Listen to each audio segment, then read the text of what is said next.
अरे माँ, सुनो। हाँ बेटा, बोलो क्या बात है। माँ, आज मेरे लिए जल्दी से खाना बना दो। आज मैं जा रहा हूँ और किसी को ठग कर लाता हूँ। अरे बेटा, तुम किसी को कैसे ठग पाओगे। तुम्हारे पिताजी होते तो वह जरूर ठग लाते। तुम तो अभी ठगाई में बच्चे हो। नहीं माँ, आप कैसी बातें कर रही हैं? मैं क्यों नहीं ठग सकता किसी को? एक ठग का बेटा ठग ही तो बनता है। बस आप जल्दी से मेरे लिए खाना बना दो। फिर बिरजू किसी धनी सेठ की तरह पोशाक पहनकर तैयार हो जाता है। अच्छा माँ, अब चलता हूँ।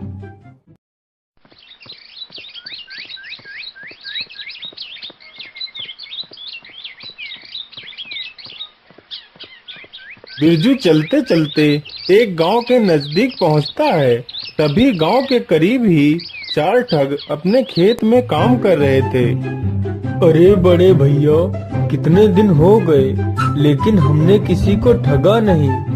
हाँ बड़े भैया, मन्ना भैया ठीक कह रहे हैं। अब तो हमारे पास पैसे भी नहीं बचे हैं। जो थे वो सब खत्म हो चुके हैं। चलो भैया, आज किसी सेठ को ठगते हैं। अरे सुनो, उधर देखो, उधर कोई मुसाफिर आ रहा है। अरे हाँ, यह तो कोई धनी सेठ लग रहा है। अरे चलो चलो, इसे ही ठगते हैं। अरे भैया, इतनी कड़कती धूप में तुम कहाँ जा रहे हो? थोड़ा सा पेड़ की छांव में आराम तो कर लो और पानी वानी तो पी लो, फिर आराम से चले जाना। अरे नहीं नहीं भैया, मुझे थोड़ा सा जल्दी है, इसलिए मैं आराम नहीं कर सकता। वापसी में आते हुए मैं आपके पास जरूर रुकूंगा।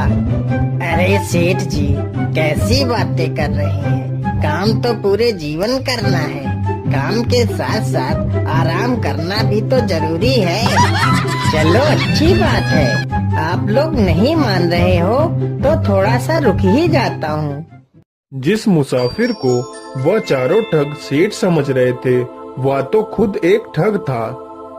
तभी बिरजू घोड़े से नीचे उतरकर उन चारों ठगों के पास जाकर बैठ जाता है और चारों ठग यहाँ वहाँ की बातें करने लगते हैं। अरे सेठ जी, मैं आपसे एक बात कहना चाहता हूँ। अरे बोलिए भैया, बोलिए, आप क्या कहना चाहते हैं? सेठ जी, बात को बताने से पहले मेरी एक शर्त है। बोलिए भैया, आपकी क्या शर्त है? मैं आपकी शर्त मानने को तैयार हूँ, बोलिए। सेठ जी, मेरी शर्त यही है कि अगर आप मेरी बात को सच मानोगे तो कोई बात नहीं। अगर आप मेरी बात को झूठा मानोगे तो आपको 1000 रुपए देने पड़ेंगे। ठीक है भैया, मैं तुम्हारी शर्त से सहमत हूँ। अब बताओ, तुम क्या कहना चाहते हो? सेठ जी, बात यह है कि एक बार मैं अपनी भैंस चरा रहा था और हमारे खेत में गेहूं की फसल खड़ी थी। तभी मेरी भैंस गेहूं के खेत में घुस गई और पता नहीं खेत में कहीं खो गई। हमने पूरा खेत ढूंढ लिया लेकिन भैंस कहीं नहीं मिली। फिर हमने पूरी फसल कटवा दी, भैंस फिर भी नहीं मिली। फिर मैंने उसी फसल के गेहूं चक्की में पिसवाए लेकिन भैंस फिर भी नहीं मिली।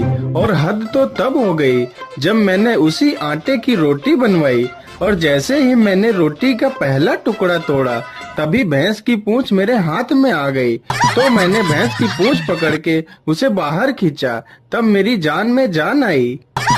लेकिन भैया, आज तक मैंने यह बात जिससे भी बताई है उसने मेरी बात को झूठा ही बताया है।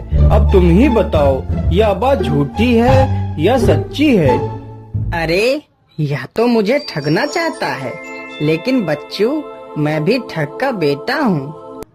अरे हाँ भैया, कभी कभी ऐसी घटनाएं हो जाती हैं, सबके साथ हो जाती हैं।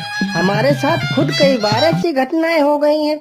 मैं तुम्हें क्या बताऊं, आज ही हमारे साथ ऐसी घटना हो गई। अरे सेठ जी, आपके साथ ऐसी क्या घटना हो गई? अरे नहीं भैया, मैं भी अपनी बात ऐसे नहीं बताऊंगा। मेरी भी एक शर्त है। बोलिए सेठ जी, आपकी क्या शर्त है? हम आपकी शर्त मानने के लिए तैयार हैं। अरे भैया, शर्त वही है, अगर तुम लोग मेरी बात को झूठा मानोगे तो तुम चारों को 1,000 रुपए देने पड़ेंगे, और अगर सच मानोगे तो कोई बात नहीं। हाँ हाँ ठीक है, हमें तुम्हारी शर्त मंजूर है। बताओ क्या बात थी?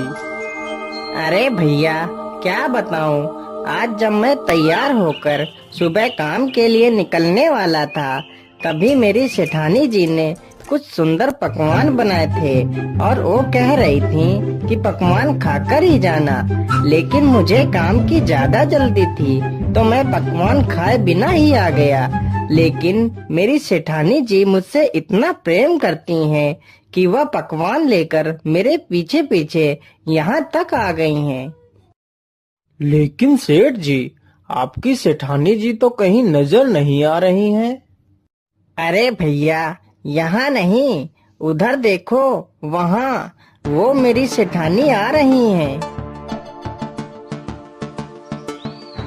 अरे बाप रे बाप, वह तो हमारी बहन है। यह सेठ तो हमसे भी बड़ा ठग है। अब क्या करें?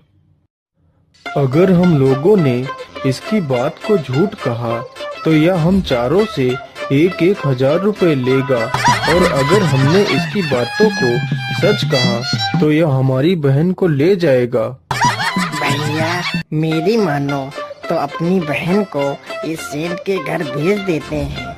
वैसे भी हमें आज नहीं तो कल अपनी बहन का विवाह तो करना ही था।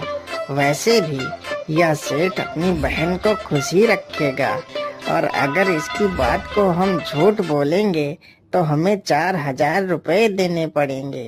हाँ हाँ, अपनी बहन को इस सेठ के साथ भेज देते हैं, और सेठ के घर में जितना भी माल खजाना होगा वह सब हमारी बहन लेकर भाग आएगी। अरे तुम आ गई, मैं कितनी देर से तुम्हारा इंतजार कर रहा हूँ। अरे तुम कौन हो? मैं तो तुम्हें जानती तक नहीं। अरे मेरी प्यारी बहन, ये तुम्हारे पति हैं। तुम्हारा विवाह इनके साथ बचपन में ही हो गया था। अब जाओ बहन, तुम इनके साथ जाओ, हम लोग तुम्हें जल्दी ही लेने आएंगे। अच्छा मेरे प्यारे सालों, अब मैं चलता हूँ। अरे भैया, यह तो हमारी बहन को ही ठग ले गया। हम इसे छोड़ेंगे नहीं। चलो, हम कल ही इसके घर चलेंगे।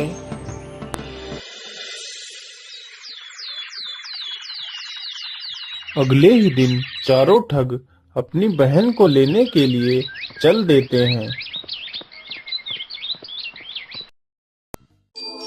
अरे भैया, आप लोग आ गए।